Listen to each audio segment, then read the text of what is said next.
जय गुरुदेव students. Last class में हमने जंप स्टेटमेंट देखे था, that is break and continue.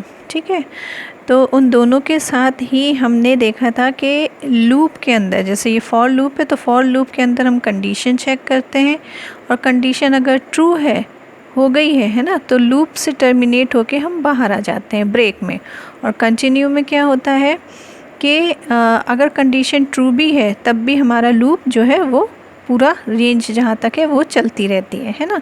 और फिर उसके बाहर आके फिर तो इस जो बाहर वाला स्टेटमेंट है वो एग्जीक्यूट होता है। तो दोनों ही कंडीशन में देखो, फॉर के साथ हमने एल्स यूज़ किया है ना, ब्रेक स्टेटमेंट में भी और कंटिन्यू स्टेटमेंट में भी।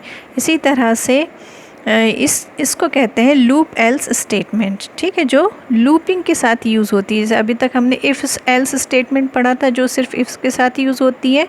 यहाँ पर एक और टॉपिक है आपका लूप एल्स स्टेटमेंट, है ना। हमने इसका यूज़ ब्रेक स्टेटमेंट और कंटिन्यू स्टेटमेंट में तो देखा ही है, और बिना ब्रेक और कंटिन्यू स्टेटमेंट के भी हम फॉर लूप या व्हाइल लूप में हम एल्स पार्ट का यूज़ कर सकते हैं। ठीक है, ये इसका सिंटेक्स होगा।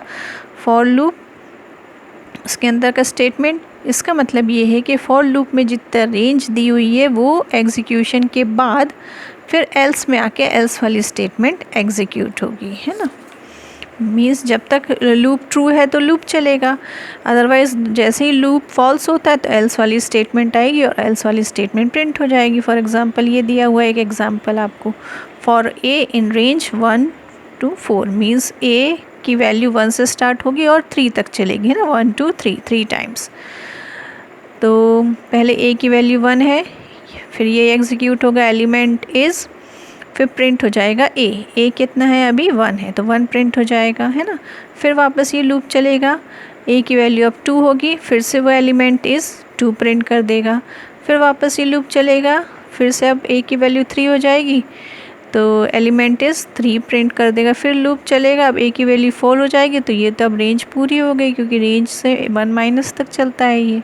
तो ये लूप क्या है, फॉल्स हो जाएगा और फॉल्स में आके इधर एल्स में आके बाहर वो एल्स वाली स्टेटमेंट प्रिंट कर देगा, ending loop after printing all elements of sequence. तो इस तरह से हम लूप एल्स स्टेटमेंट का यूज़ कर सकते हैं। सिर्फ एल्स स्टेटमेंट प्रिंट इफ़ के साथ यूज़ नहीं होती, लूप के साथ भी एल्स स्टेटमेंट यूज़ की जाती है।